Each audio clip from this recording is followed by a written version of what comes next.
In this video, I'm going to review one of the most common side effects after breast cancer surgery and treatment, lymphedema. What is it? What does it look like? What does it feel like? And what are the risk factors? Hi, I'm Erica. I'm a breast cancer thriver and a chiropractor. Before getting into what lymphedema is, it's important to know what the lymphatic system is. The system is made up of a few parts. You're probably familiar with the lymph nodes in your underarm area with breast cancer. There's also lymph nodes in your chest area and above the collarbone that relate to breast cancer. Your lymphatic system has two jobs. It helps to fight infection and it collects and filters fluid from all the tissues in our body. It's moved back into our bloodstream by way of the lymphatic fluid. In order to perform these functions, the fluid in the lymphatic vessels needs to be flowing. What exactly is lymphatic fluid? Most pictures show the lymphatic system in green, even though the lymph fluid is actually colorless and watery. Now that we've covered all that, what is lymphedema? It's basically the accumulation of the lymphatic fluid.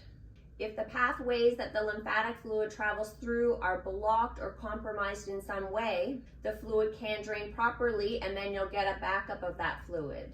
There's a few risk factors that increase your risk of developing lymphedema. Let's go through them. Cancer surgery in general. There can be some superficial scarring that impedes the flow of lymphatic fluid, and the risk is a bit higher with a mastectomy as compared to a lumpectomy. Higher number of lymph nodes removed. Many women will have what's called a sentinel node biopsy, where there's anywhere from 1 to 3 to 5 lymph nodes removed. This is what I had with 3 lymph nodes removed. An axillary node dissection is where more lymph nodes are removed, and the risk is higher for lymphedema with this. Radiation can also damage the lymphatic system. Radiation can cause a fibrosis or almost like a thickening of these tissues, and that can block the lymphatic flow. Chemotherapy. There can be some fluid retention with chemo, and this can overwhelm an already compromised system after surgery. Lack of mobility during recovery and lack of exercise. Our shoulder motion is often reduced after surgery, and so is exercise in general. When we are exercising more and moving our bodies, our muscles act like a pump, and that's the natural way that our lymphatic fluid flows. Obesity. The risk is especially higher with a BMI or body mass index above 30. Extra fat can put more pressure on lymphatic vessels and nodes, and then the lymph fluid doesn't flow as well. Post-op infections.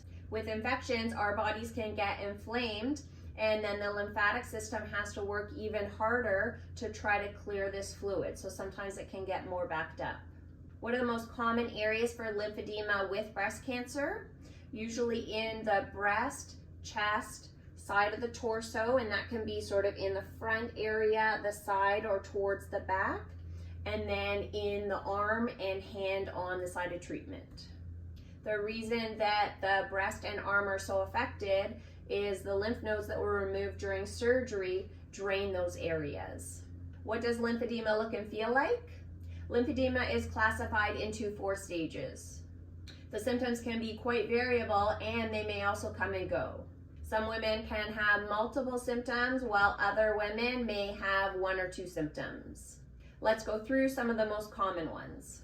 The swelling with lymphedema tends to be more of a gradual onset, and you can often feel it before you can see it.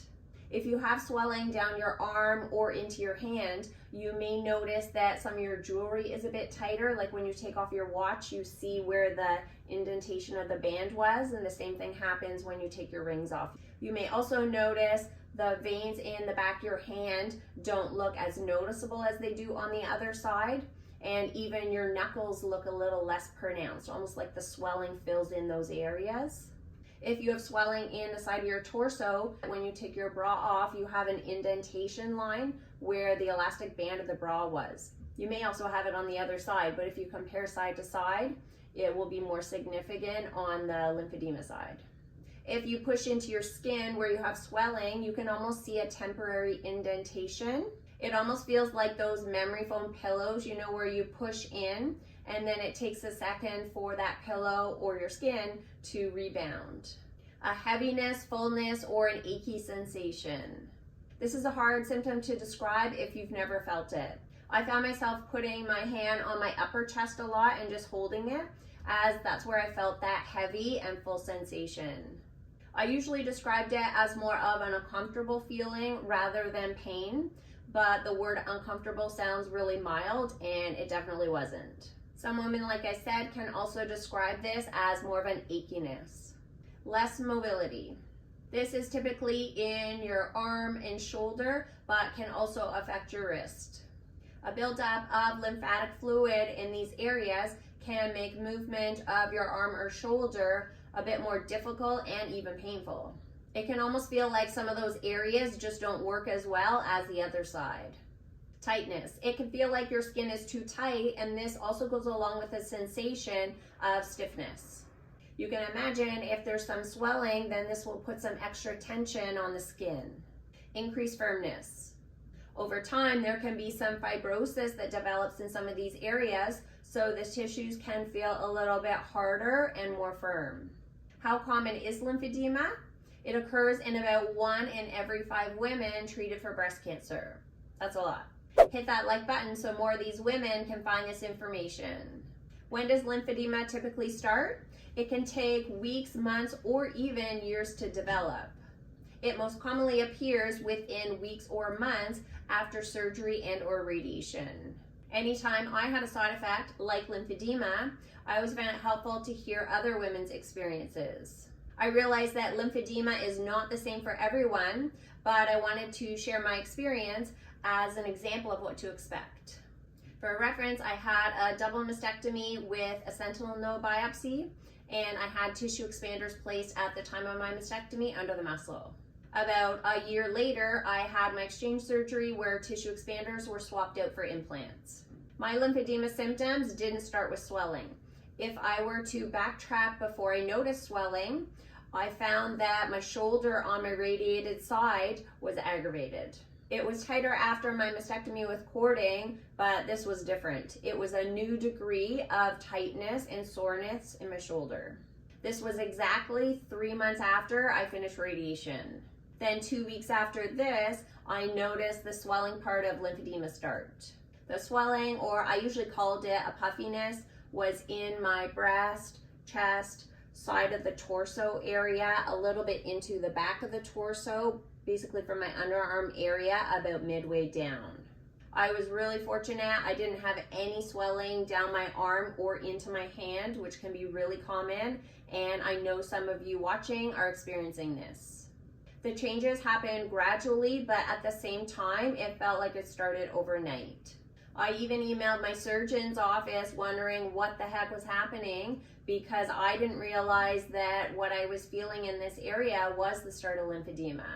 I also didn't realize that the changes to my shoulder were related to radiation fibrosis. The areas that were affected the most were also the areas, when I look back, that were the most burnt after radiation. When you have this fibrosis, it can also affect your shoulder motion and can be quite painful. Because the side of my torso had radiation fibrosis, this is what made everything feel so weird. It wasn't just a puffiness, it was a puffiness with a layer of hard, thicker tissue underneath it. When you think about it, the timeline when my lymphedema symptoms started makes sense. If the tissues were tighter and thicker, then this would impede the lymphatic flow through those areas. I'm going to do a separate video detailing all the things that I did to address lymphedema. And if you've watched any of my previous videos, you know I did a lot. I didn't introduce all of these strategies at the same time. I did some at the beginning and then added more in when I realized how long this was going to take to settle down. My lymphedema symptoms did improve over time, but this was many, many months, not weeks. I was pretty consistent with all the things that I was trying, and I didn't see any change until 3 months later. These things can be so stubborn. It was frustrating to be putting in all of this work and not see any results at the beginning, but what was I gonna do? Stop doing them? Not a chance. Once I did start to see some improvement after a few months, it was basically slow incremental progress after that. It didn't improve overnight, and I wondered at many different points if it was gonna actually go away. When I did have these moments of frustrations, when I would look week to week and it seemed like I wasn't getting any better, I would always backtrack and go about a month back and see, am I better than I was a month or maybe 2 ago? And I usually was.